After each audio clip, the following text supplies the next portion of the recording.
All right. Welcome to PWN II, and we're going to be talking about format string exploitation, which is it used to be a very common bug. Now it's less common, but still happens, and it kind of gives us some insight into how modern exploits are developed, because it provides lots of primitives that are used commonly these days, I guess. That's the bottom. Okay. Just some announcements. I guess we're going to be playing Hack the Box University CTF. So that starts tomorrow. So I guess you should all come out. I don't know, is there a physical room or? All right, yeah, so play virtually.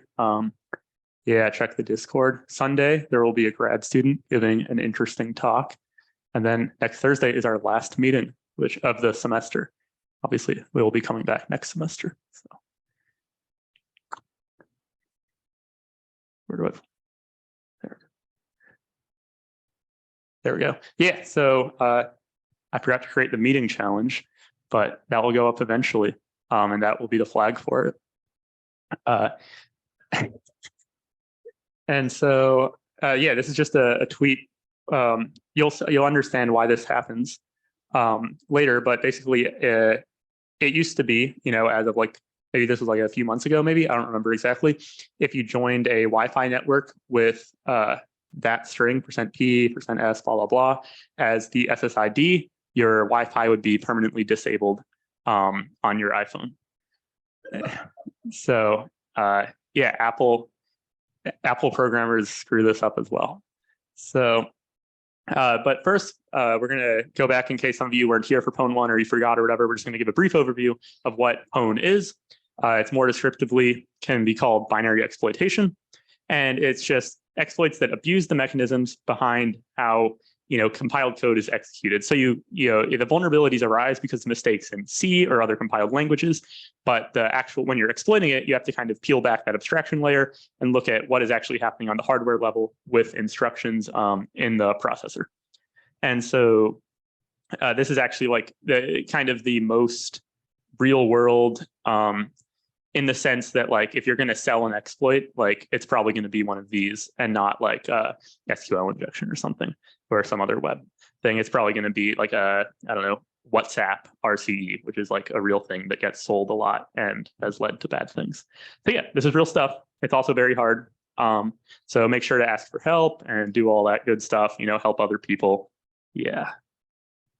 So once again, this is kind of a review from PWN I, but just to make sure people are refreshed. Memory is actually just a bunch of numbers. Programs are just a bunch of numbers. Memory is just a big array indexed from 0 to 2 to the 64 minus 1. And the bytes in the program can serve different purposes. There are the instructions, which are numbers that the processor reads, and on the hardware level, it triggers it to follow some circuit and do some specific things, maybe add 2 numbers, or maybe read from somewhere else for the next instruction, or stuff like that. Then data, on the other hand, are bytes that are interpreted in some way that are, usually meaningful to computation, such as a byte might be a part of a larger number that's 8 bytes long, or it might be a letter represented using ASCII, or it might be part of a memory address. And so it is just important to keep that in mind. We'll mostly be that, everything is just a byte, everything's just a number, and it's how it's interpreted by the processor and the program that determines, I don't know, how it's used. So once again, just a brief overview of also memory layout. Obviously, memory goes from 0 to 2 to the 64 minus 1, as I said. And these are some of the sections you'll have in a program. You'll have the text section, which is the instructions that I talked about. You'll have data and BSS, and then you'll also have, which we'll talk about in a bit. Then you'll have the stack, which is runtime data, data that is allocated at when you call a function, basically. We mainly care about the instruction, the runtime data. Last week, those were all we cared about. This year, we'll also look at data and BSS a little bit. So first, though, before we get into format strings, let's look at how kind of exploits are structured usually. Because last time we just had this single, really simple primitive where you overflow a buffer and you can overwrite whatever's in memory there. This year, we're going to be looking at, or this meeting, we're going to be looking at stuff that's a little bit more complex. And so it's good to abstract a little bit. And so primitives are basically building blocks of an exploit. And these are some common ones that you'll encounter and that we can actually build with the vulnerability we'll be discussing today. So first is reads, where you're reading from memory. This can be an arbitrary read, where you're reading from any address and you just output that or something to standard out.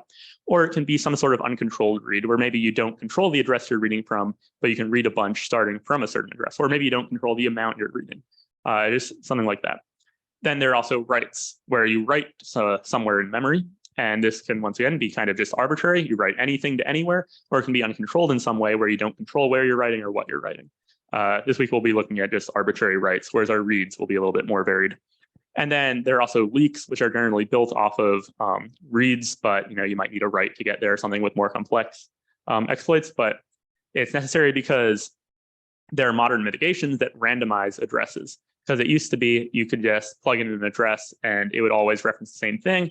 That made things very easy for exploit developers. So the compiler people made it so stuff is loaded at random addresses. Some of our challenges will have that mitigation disabled, some won't. So yeah, this is our dangerous function of the day, where we're going to see our vulnerability, printf. It's like a formatted print function, very, very commonly used. I don't know if you might have heard the term printf debugging, where you just throw printfs all over your code to figure out what's going wrong. And yeah, so you have your first argument is a string, but it has some sort of special meaning. Any percent in the string that's followed by certain characters is substituted with additional arguments. So for example, here we have printf hello %s, and this %s references a string that is the second argument of printf, Kevin. So this will print out hello Kevin. My favorite number is %d. That stands for decimal number. 1337. We'll write that as a decimal number. You can have multiple format specifiers in a single format string. Here you have %s. My favorite number is %d, Kevin 1337, and those are substituted as you'd expect.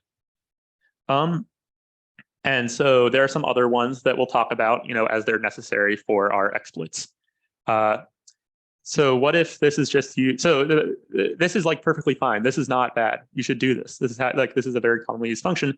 The issue is when developers get confused, they think printf is actually just a print function and just prints the first argument, which is what Apple did here, right? They just printed whatever the SSID was with printf, and now they're dereferencing stuff and getting invalid memory, and it just causes everything to totally break. Then the question is, can we use that breakage? If you just pass Kevin, well, it prints Kevin. If you pass %s, what does it do? Who knows? There's no second argument for it to read from. And of course, the key to using this in an exploit is figuring out what a %s, when there's no second argument, actually does. And so our first primitive that we get with this vulnerability is going to be a stack read, where it's an uncontrolled read just from the stack. And if you don't remember what the stack is exactly, or the layout or whatever, we'll go over that. But first, the %p format specifier is the one we'll be using for this. It stands for pointer, and it essentially prints out the 8 bytes, the 8 bytes of memory here. Here it's passed in as an integer. This is stored in memory as the byte 37, byte 13, byte 37, and then it will print it out in hex. 8-byte number in hex is what it does. So what happens if you call printf %p without an argument? Any guesses? Anyone think they know? Yeah. Yeah, it might be bad, right? That doesn't seem very good. What's printf supposed to do? Well, let's think about it. Let's look at the good case, right? Where you have %b and then you have %p and then an argument b. Well, this is how the stack is laid out. You have your previous local variables. This is where your new printf stack frame starts. And you push your argument b, your argument %p, your return address, save frame pointer, then local variables of the printf function call. And so printf says, okay, I have a %p. Well, then I'll look at my next argument, which is just 8 bytes down the stack. And also it is worth noting that this %p is not literally on the stack. It's actually an address that points to memory containing %p. But yeah, it'll say, okay, I'll go 8 bytes down the stack for my first argument. B, oh, that's my second argument. I'll print that out as an 8-byte hexadecimal number. Okay, well, let's say we don't have that B. Printf will do the exact same thing, the exact same logic. It'll say, okay, I see I have a %p. I will now go 8 bytes down the stack to my previous local variables. oh no, that is not what like it's supposed to do. This is not good. You're printing out the local variables of the function that called printf.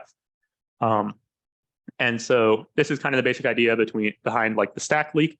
Let's say we add another %p. What do you think happens? It'll just go another 8 bytes down the stack. And so what you can do actually is you can just print out everything on the stack after the printf stack frame, which is the local variables, the return addresses, everything of all the functions in the call stack prior to calling printf.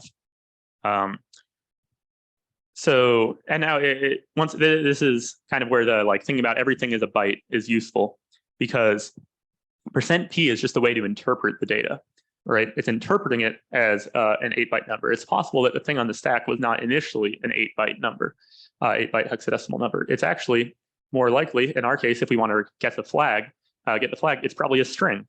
So how is that string going to be represented? That string, the flag, which is on the stack, going to be represented using %p? Well, it's %p interprets data as little endian, which, if you don't know what that means, I'll like talk about it a little later. It was discussed in PWN. But essentially, you have this. It'll see this string on the stack, SIGPwny opening bracket, and it'll see the green S. Well, that corresponds to ASCII 0x73, that hexadecimal number. That's how the S is actually stored in memory. So now when you it'll be read as like a number where this is the least significant byte of the number, second least significant, etc. Reads it into this number, prints this out, and now you actually just printed out the flag by typing in %p a bunch of times, or whatever else was on the stack. Yeah, I don't know. Does that make sense for the most part? Hopefully, it'll hopefully make sense as well when you do the challenge. More sense potentially. Okay, so our second primitive that we're going to be looking at is arbitrary read. And so now instead of just reading, a bunch of stuff on the stack, we're going to want to read from any address within the program. And what the %s format specifier does is it prints out a string, right? Well, what does that actually mean? Here you pass in the string hello, a string literal, and it prints out the string literal hello. That's what you expect. But this is not what like it actually compiles down to, right? It's not passing in the literal characters HELLO. It's not even passing in the ASCII values of those characters. It passes in an address that points to those characters. And so it might be that hello, the compiler stores hello at the address 0x123456778. And what the function call argument actually is this is a number, 0x123456778, which is interpreted as an address and specifically an address to a string. So if you do %s and then a number, it'll print out the string starting from that memory address. So then one last thing that will be useful for this primitive is this nice little syntax printf has, where you do % and then a number and then a $sign and then your format specifier. And this means the like nth argument, in this case, the third argument. And so if you have printf with these three 0x100, 200, 300 arguments, and you do the $sign syntax, it'll print out the string starting from memory address 0x300, because that is the third argument. So let's look at like a program setup like this. We have a local variable name stored on the stack because it's a local variable.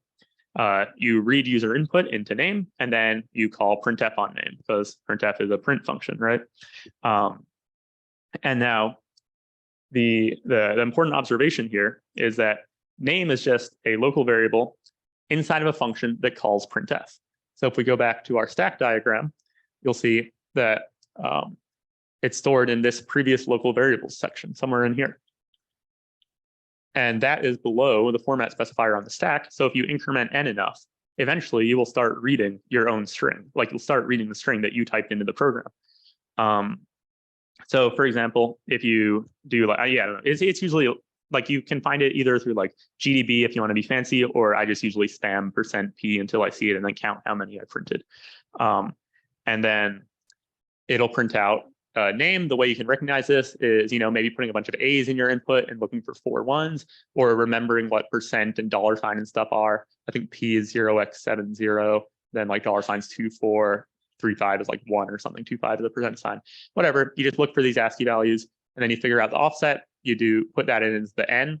And whenever I have n in red here, this is kind of important. This is not a literal n character. This always needs to be substituted for a number.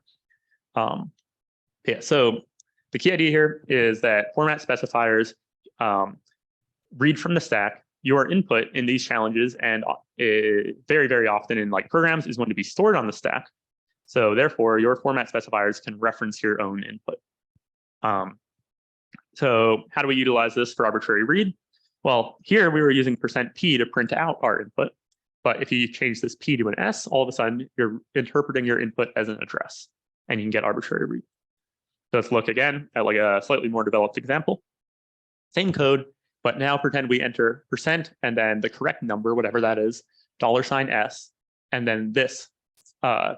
This is going to be like, this is in escaped syntax. This is actually the literal byte 0x11, literal byte 0x22, et cetera. And I'll talk about how to input this into the program later if you don't remember from PWN. But so you type this in, it will print the string starting from the memory address 0x8877, blah, blah, blah. This is because it's a little endian. So you have your 88 there, 776655, et cetera. So we can read from memory addresses in our input.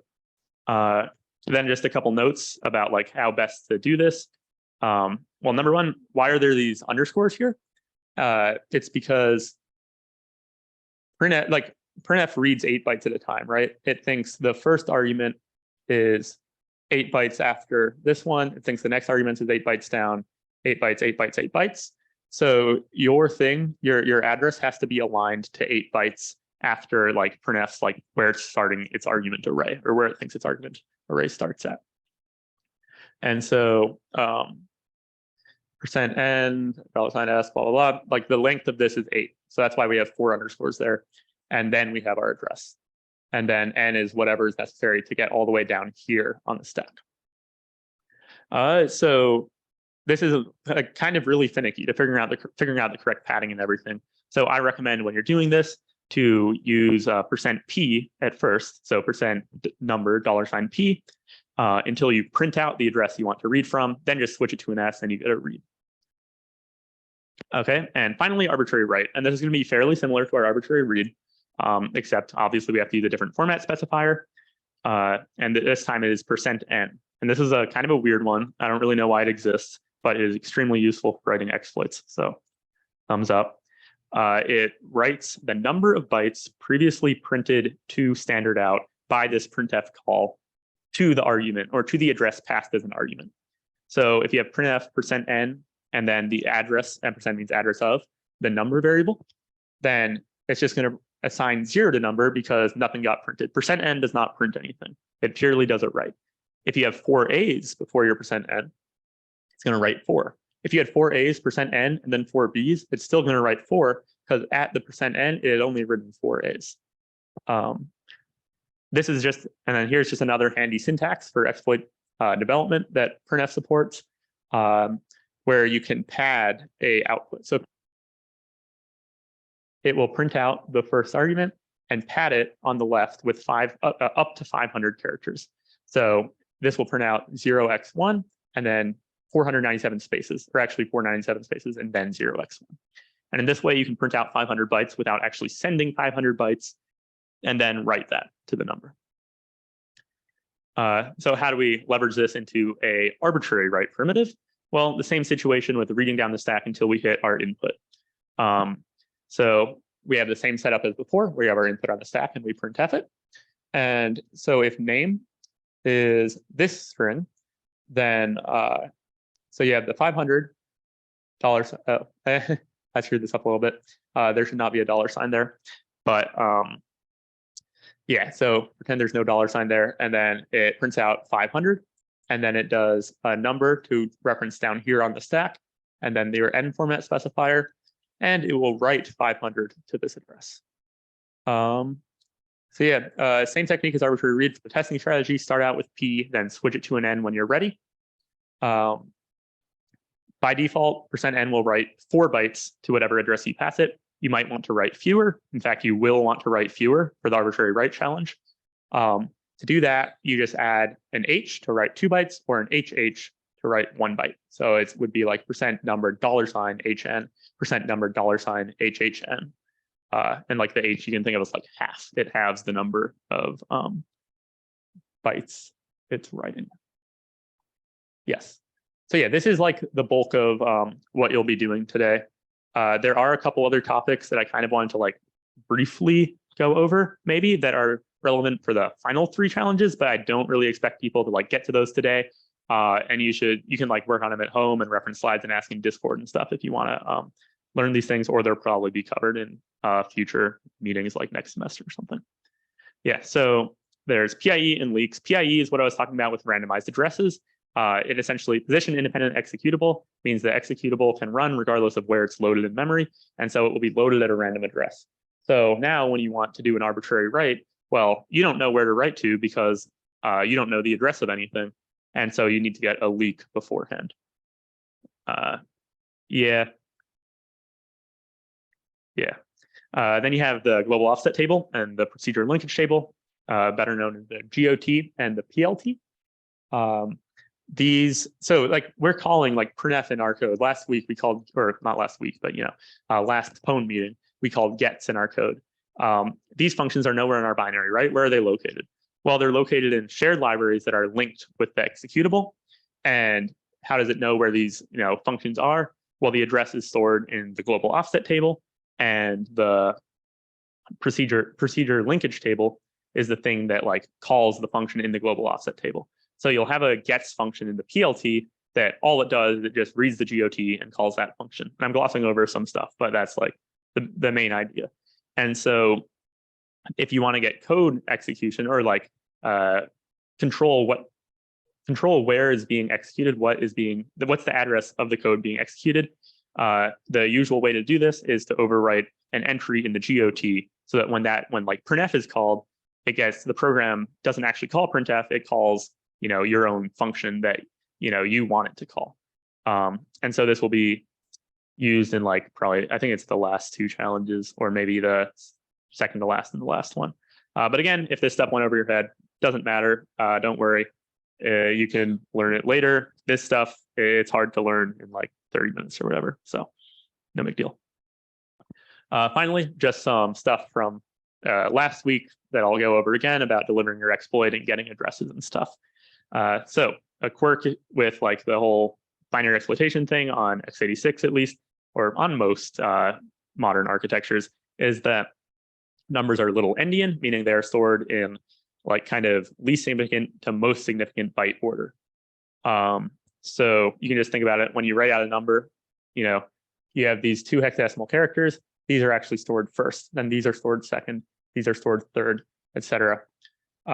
You can read the reasoning here. I went over that in PWN, so I'm not going to like talk too much about it. So this is how you are going to get function and global variable addresses when you need to know what to write and what to read from. You can use either objdump or GDB.